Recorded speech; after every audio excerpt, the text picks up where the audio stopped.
جتنا خوف امت پر طاری ہے وہ صرف اس لیے ہے کہ ہم اپنی چاہتوں کو اللہ کے غیر میں تصور کر رہے ہیں. سارا خوف اور ساری مایوسی اس لیے ہے کہ مسلمان اپنی چاہتوں کو اللہ کے غیر میں تلاش کر رہا ہے. اور مسلمان بجائے دعا والا بننے کے دعوے دار بن گیا ہے. بجائے دعا والا بننے کے دعوے دار بن گیا. دعا والا کسے کہتے ہیں؟ دعا والا اس کو کہتے ہیں جو تمام شکلوں سے، یہاں تک کہ انبیاء کی شکل سے بھی انکار کر کے یہ کہے کہ اللہ ہی میرے حاجت کو پورا کرنے والے ہیں. تم دعا کے دوران دعا کی قبولیت کا یقین کرو. اس کا مطلب ہی یہی ہے کہ تمہیں دعا کے دوران کسی سبب کا خیال نہ آئے. دعا کے دوران کسی سبب کا خیال نہ آئے. جس سبب کا بھی تم نے دعا میں خیال کر لیا، جس سبب کا بھی تم نے دعا میں، میری بات توجہ چاہتی ہے، جس سبب کا بھی تم نے دعا میں خیال کر لیا، تم نے اللہ کی قدرت کو اس سبب کا پابند کر دیا. دیکھو میری بات توجہ چاہتی ہے. جس سبب کا بھی تم نے دعا میں خیال کر لیا، تم نے اللہ کی قدرت کو اس سبب کا پابند کر دیا. اے اللہ اس شکل سے تو یہ کر دے، اس شکل سے تو یہ کر دے. دیکھو تو صحیح، جو آدمی اللہ تعالی کی قدرت کو جو مطلق ہے اس کو مقید کر دے سبب کے ساتھ، تو وہ اللہ تعالی سے فائدہ کیسے اٹھا سکتا ہے؟ کیونکہ اللہ کی ذات عالی سے فائدہ اٹھانے کے لیے اس کے ماسوا کا یقین دل سے نکلنا شرط ہے، اور اس کے ماسوا کی امید بھی دل سے نکلنا شرط ہے. مولانا فرماتے تھے اللہ کی ذات عالی سے فائدہ اٹھانے کے لیے کائنات کی ہر شکل کا یقین نکلنا شرط ہے. یہ بھی نہیں کہہ سکتے کہ اللہ فلاں فرشتے کے ذریعے سے مدد کر دے، اس لیے کہ دعا کا شکل کے ساتھ کوئی جوڑ نہیں ہے. دعا کا شکل کے ساتھ، میری بات بہت توجہ چاہتی ہے، دعا کا شکل کے ساتھ کوئی جوڑ نہیں ہے. دعا کا شکل کے ساتھ کوئی تعلق نہیں ہے. دعا ہی جب ہے جب دعا ملائکہ کی شکل سے لے کر کائنات کی مادی شکلوں تک، ان تمام شکلوں سے دعا پاک ہو. ہماری بات سمجھ میں آ رہی؟ دعا جب ہے جب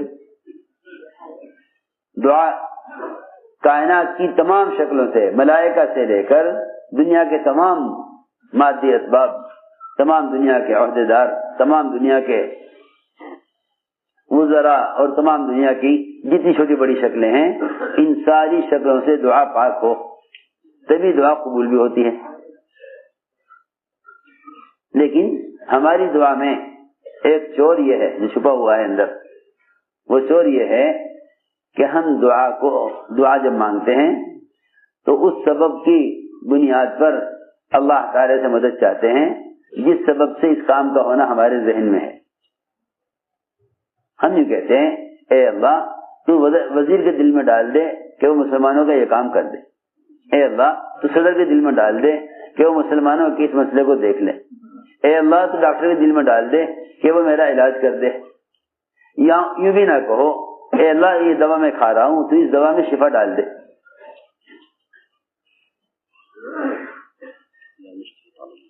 میں یہ دوا کھا رہا ہوں تو اس میں شفا ڈال دے. ہائے وہ اللہ کیا جو تمہیں شفا دینے کے لیے تمہارے دوا کھانے پر موقوف ہو. سیدھی بات، تم یہ کہو اے اللہ تو مجھے اپنے حکم سے شفا دے دے، اپنے حکم سے شفا دے دے. یہ کہنے کا مطلب یہ نہیں کہ دوا استعمال نہ کرو. یہ کہنے کا مطلب یہ نہیں کہ دوا استعمال نہ کرو. دوا کا استعمال کرنے پر تو اللہ نے انبیاء کو، صحابہ کو، سب کو مجبور کر دیا. سنو تو صحیح بھی کیا کہہ رہا. دوا اور اسباب کے استعمال پر تو اللہ نے انبیاء اور صحابہ اولیاء سب کو مجبور کر دیا. کیوں؟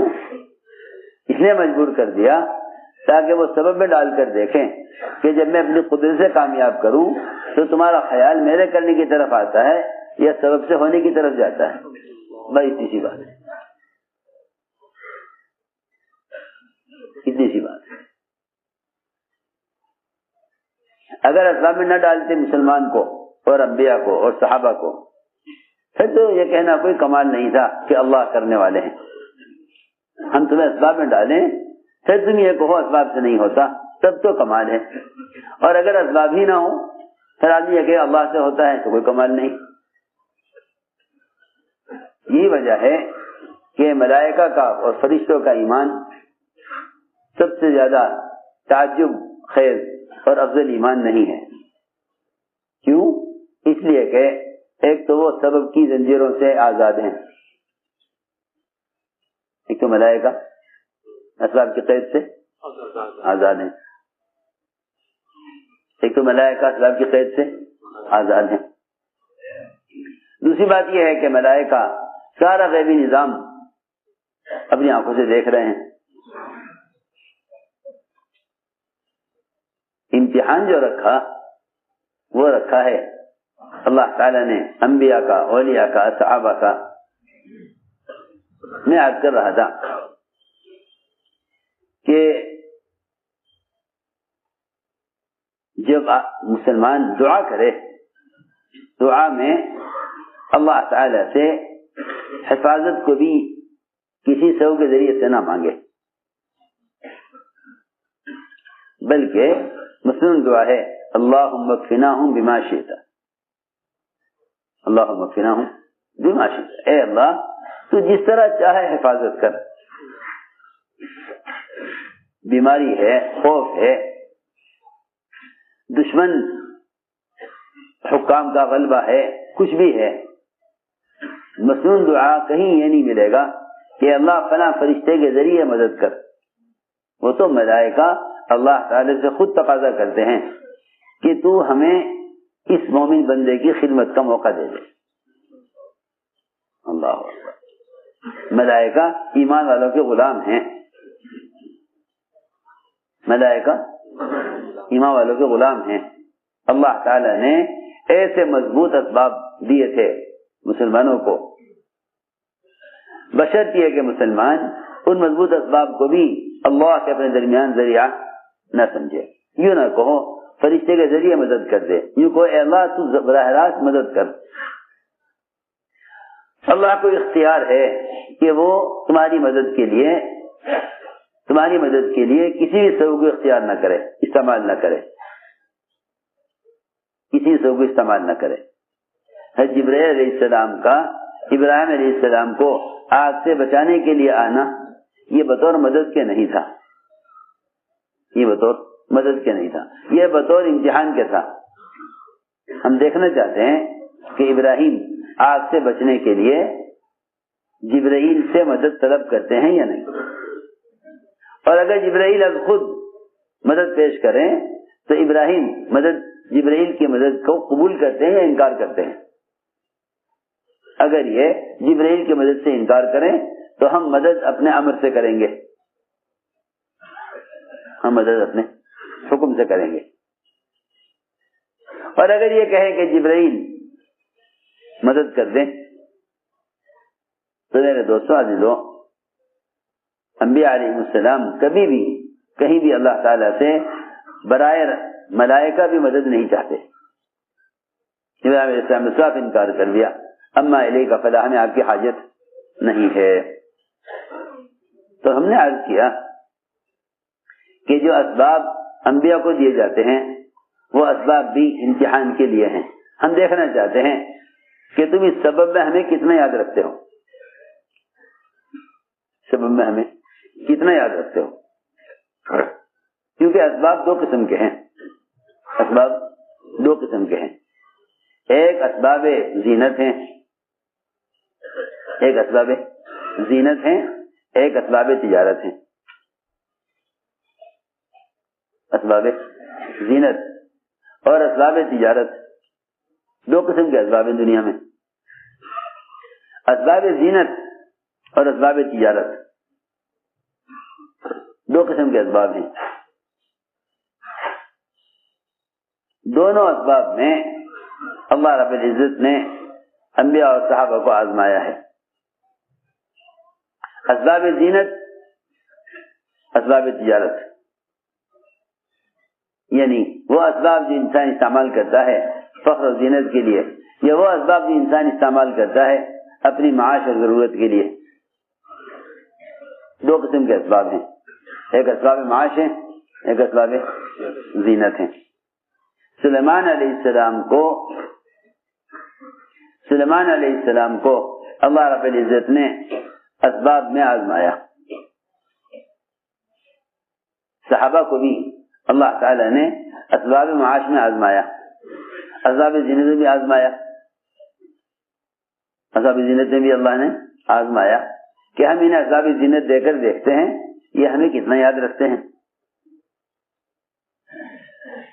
ایسے گھوڑے جو ہوا میں اڑتے تھے، پانی میں تیرتے تھے اور راستوں پر دوڑتے تھے، ایسے قوی گھوڑے جو سواری کو لے کر ہوا میں ایسے اڑ جائیں۔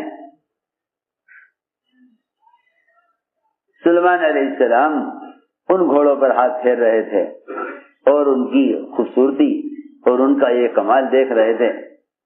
اس لیے فرمایا کہ کسی بھی چیز کو اگر دیکھو تو اللہ کی یاد کے بغیر دیکھنا نقصان ہے، اللہ کی یاد کے بغیر دیکھنے میں نقصان ہے۔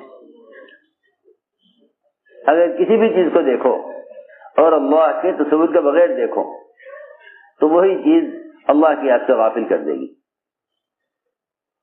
جتنا مسلمان غافل ہے نا اعمال سے، فرائض سے، اللہ کی یاد سے، وہ صرف دنیا کی زینت کی وجہ سے غافل ہے۔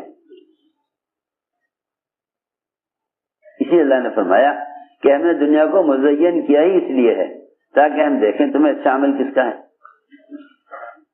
انا جعلنا ما علی الارض زینۃ لها لنبلوهم ایہم احسن عملا، ہم دیکھنا چاہتے ہیں تمہیں اچھا عمل کس کا ہے۔ سلیمان علیہ السلام ان گھوڑوں کے دیکھنے میں مشغول ہو گئے اور اتنا دیکھ کر تعجب کر رہے تھے۔ اس میں سورج غروب ہو گیا اور عصر کی نماز قضا ہو گئی۔ اسباب زینت اس امتحان کے لیے ہیں کہ تم ہمیں کتنا یاد رکھتے ہو۔ سورج غروب ہو گیا، عصر کی نماز قضا ہو گئی، مگر انہیں عصر کی نماز کے قضا ہونے کا اتنا غم تھا کہ انہوں نے سب سے پہلے اس چیز کو ختم کیا، اس چیز کو پہلے ختم کیا جس چیز نے عصر کی نماز سے غافل کیا۔ سوچو تو صحیح، میں کچھ کہنا چاہتا ہوں۔ ہمارا سب کا حال یہ ہے کہ جن اسباب کی وجہ سے اعمال ضائع ہوتے ہیں ہم ان اسباب کو اور بڑھاتے ہیں، ان اسباب کو اور بڑھاتے ہیں۔ سلیمان علیہ السلام نے پہلا کام یہ کیا کہ جس سبب نے عمل سے غافل کیا پہلے اس سبب کو ختم کیا، پہلے سب کو ہٹاؤ۔ جس سبب نے نماز بھلا دی، لے کر تلوار سارے گھوڑے کاٹ ڈالے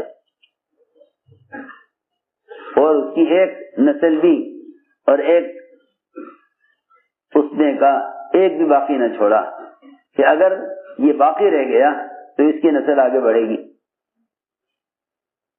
اس کی نسل آگے بڑھے گی، سب کو کاٹ دیا۔ حالانکہ بہت نادر و نایاب گھوڑے تھے، سب کو کاٹ ڈالا۔ اس کاٹنے پر ہی اللہ تعالی نے سورج کو واپس نکال دیا کہ بھائی سورج واپس لاؤ، میرے بندے سلیمان کو اثر پڑنی۔ سوچو ہم ایک سبب کے لیے ایک عمل کو ضائع کریں گے، پھر اللہ تعالیٰ اس سبب کو ضائع کریں گے تو اگلا سبب دو اعمال ضائع کرائے گا۔ وہی کہیں گے کہ فلاں سبب کی کمی سے ناکامی ہوئی ہے، لہذا ایک سبب نہیں 4 سبب لاؤ، پھر کامیابی ہو جائے گی۔ جس سبب کے لیے عمل کو ضائع کرتے رہو گے اللہ رب العزت مزید اسباب میں مسلمان کو الجھا دیں گے۔ مسلمان کو مزید اسباب میں الجھا دیں گے. ہم نے عرض کیا کہ ایک امتحان تو یہ کہ گھوڑے دیکھنے میں مشغول ہوئے، اثر قضا ہو گئی. ادھر صحابی باغ معاش کے لیے ہے. میں نے عرض کیا تھا کہ دو قسم کے اسباب ہوتے ہیں، ایک اسباب زینت، ایک اسباب معاش. اسباب معاش میں عام طور سے انصار کاشتکار تھے، عام طور سے انصار کاشتکار تھے. باغ میں نفلیں پڑھ رہے تھے، اور ظاہر بات ہے کہ صحابی باغ میں نفلیں ہی پڑھ سکتے ہیں. وہ تو جانتے تھے کہ فرض نماز مسجد میں ادا نہ کرنا یہ سخت وعید اور بڑی محرومی کی بات ہے.